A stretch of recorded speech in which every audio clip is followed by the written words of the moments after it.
partir de agora, você é nosso convidado a acompanhar uma conversa com o senador Paulo Bauer. O nosso tema é uma análise sobre esse momento atual. Afinal de contas, o impeachment é golpe? A partir do momento em que foi anunciado o desembarque do PMDB da base governista, o que é que muda aqui no Congresso Nacional? E é para ouvir sobre essas perguntas que nós falamos agora com o senador. Muito grata pela sua presença, senador, aqui no nosso programa. O senhor acaba de fazer um pronunciamento falando, em outras palavras, sobre os desdobramentos da saída do PMDB da base do governo. Como é que o senhor está vendo esse movimento político? Primeiro é preciso fazer uma observação. Não existe golpe. Se impeachment fosse golpe, então o PT tentou dar este golpe 20 vezes ao longo da sua história. Porque o PT, em vários momentos, através de suas lideranças, fez e ingressou com pedidos de impeachment contra vários presidentes. E o impeachment é um recurso constitucional, legal, que é acompanhado pelo Superior Tribunal Federal e que pode ser apresentado por qualquer pessoa. Tanto é que o processo de impeachment que hoje está tramitando não foi apresentado por nenhum deputado, por nenhum senador e por nenhum partido político. Verdade. Foi apresentado por pessoas do mundo jurídico e que já tiveram no passado o exercício de mandato político. Portanto, há um processo em andamento que é legal, que é constitucional. Obviamente que pode dar no afastamento da presidente, como pode dar na continuidade do seu mandato. Por que nós estamos hoje numa crise política no Brasil? Por causa do impeachment? Sim, mas o impeachment é apenas uma consequência.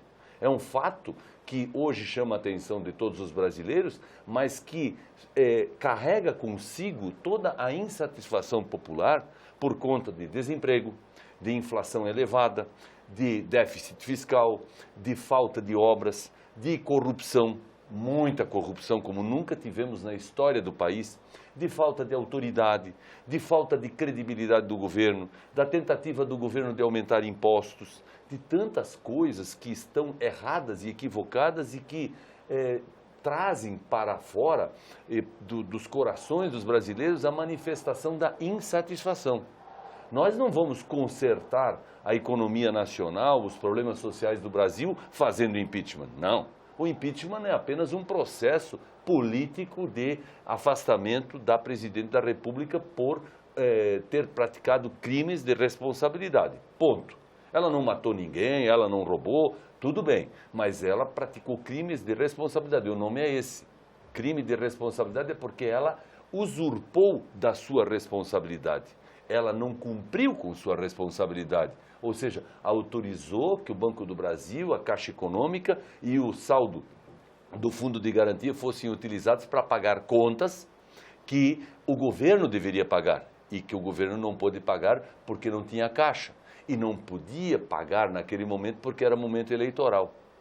Outra coisa que faz o brasileiro sonhar com o impeachment é porque o brasileiro se sentiu enganado. A presidente da República, na sua candidatura à reeleição, disse para o Brasil inteiro, e muitas vezes, que estava tudo em ordem, que estava tudo bem, que o Brasil estava em ordem, que a economia ia continuar crescendo. E nada disso aconteceu. Pelo contrário, se descobriu que muita coisa estava conhecida por ela e pelo seu governo, mas não podia ser divulgado para não correr o risco da derrota eleitoral. Hoje, nós temos a convicção que o PT, como partido político, não está mais preocupado com o povo brasileiro e nem com o futuro do Brasil. O PT hoje está preocupado apenas com o governo, e o governo só está preocupado com o PT. Por isso, o povo brasileiro quer ver esse impeachment andando, quer ver ele ter consequências. Senador, falando dessa possibilidade de ser um golpe ou não, né? Quando a gente ouve os debates em plenário, um argumento de quem defende a manutenção da presidente é que pedaladas sempre houve, que pedaladas são uma prática normal. O que o senhor acha dessa afirmação? E que por isso o impeachment seria um golpe? Eu sou contador, tá. Portanto, desse assunto eu entendo suficiente para poder dizer o seguinte. Todo governo tem um ano, seu exercício fiscal terminando no dia 31 de dezembro. Todo governo, do Estado, do município e da União. Todos os governos do Brasil, seja Estado, município ou União, e no caso do governo federal é o governo da União, podem ter uma conta de dezembro paga em janeiro. É natural. Como é que você vai saber no dia 31 de dezembro quanto você está devendo e pagar no dia 31 de dezembro? Não dá. Você paga contas, e aí no caso do governo a Caixa Econômica paga, o Banco Brasil paga, é o Vale nisso, é o Minha Casa Minha Vida, é o outro, tudo bem. Chega dia 31 de dezembro, soma tudo e lá no dia 10 de janeiro, dia 15 de janeiro, paga. O que aconteceu? Aconteceu que não pagaram em agosto, ou melhor, em setembro, a conta de agosto. Não pagaram em outubro a conta de setembro. Não pagaram em novembro a conta de outubro. Não pagaram em dezembro a conta de novembro. E em janeiro, obviamente, a conta estava de 5 meses para trás e não de 1. Então, uma coisa é pedalada. A outra coisa é pagamento em ordem e em dia. A presidente da República não pode fazer com que o seu governo fique 5 meses devendo para alguém e não registre isso em nenhum lugar. Por quê? De novo, quero falar como contador. Lá no balanço do Banco do Brasil, que terminou dia 31 de dezembro, está escrito: o Banco do Brasil tem para receber do governo federal tantos milhões referente ao pagamento do Vale, do Bolsa Família, por exemplo. A Caixa Econômica, no seu balanço, 31 de dezembro, está tudo assinado, auditado por todo mundo, tem tantos milhões para receber do governo federal por conta do Minha Casa Minha Vida, do subsídio. Perfeito. Aí você pega a contabilidade do governo e vai olhar no que o governo deve. Não tem nada escrito. Não deve para ninguém. Isso, na vida privada, chama-se calote. Mal pagador, passador de cheque sem fundo, devedor inscrito no SPC. É assim que a presidente Dilma terminou ano passado. Com o governo dando calote no Banco do Brasil e na Caixa. E no povo, por consequência. Nos acionistas do Banco do Brasil. É assim que o governo terminou, não ano passado, terminou 2014, que nós já estamos em 2016. Terminou com cheque sem fundo na praça. Não pode, é crime de responsabilidade e há necessidade de isso ser reparado. Mas não foi só isso. É preciso também mencionar que durante o exercício de 2015, o governo e a presidente, de novo fazendo uma série de ações contábeis e completamente irregulares, editou decretos autorizando o pagamento de despesas que não foram aprovadas pelo Congresso Nacional. Esses são os créditos suplementares? Isso, são os decretos famosos feitos pela governadora, pela presidente, sem ter a devida autorização legislativa. Porque, de novo, quero falar como contador. O governo, quando chega no mês de setembro deste ano, manda para o Congresso a proposta do ano que vem. Diz quanto vai entrar de dinheiro e quanto vai gastar. E diz quanto vai gastar em cada lugar, tanto na saúde, tanto na segurança, tanto nos salários, enfim, tudo é muito claro.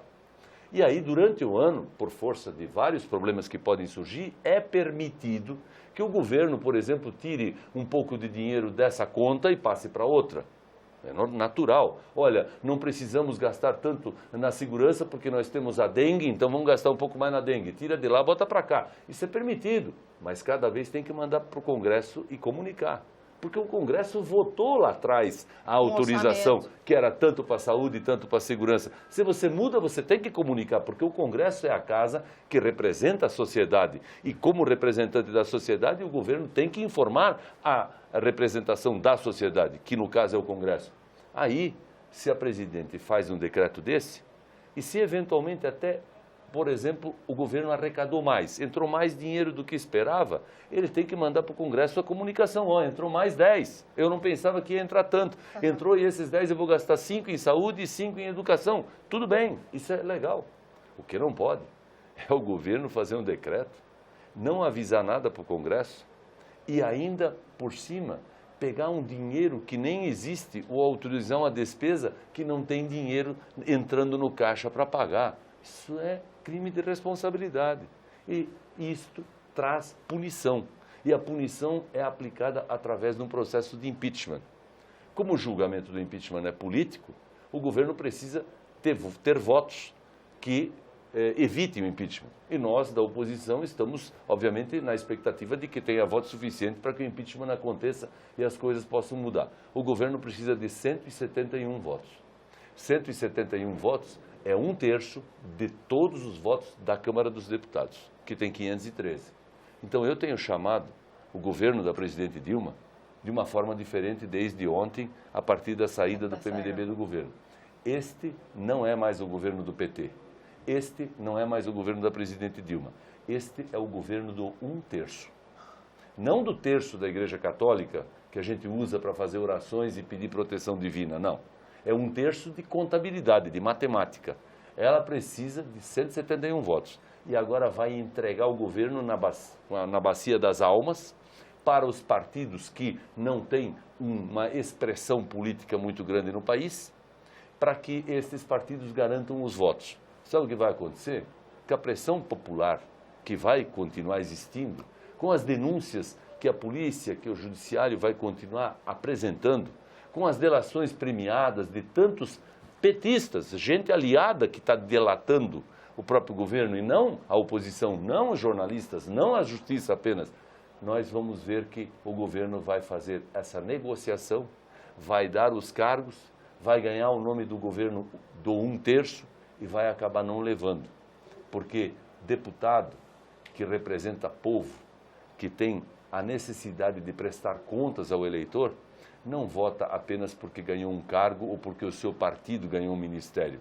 Vai ter que votar, como já aconteceu lá em outro processo de impeachment, de acordo com o desejo da sociedade e principalmente perfilando-se ao lado da verdade.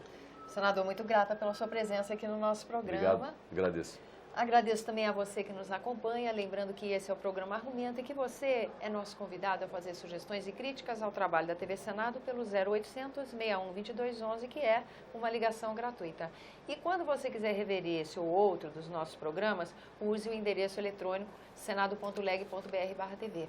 Até a próxima.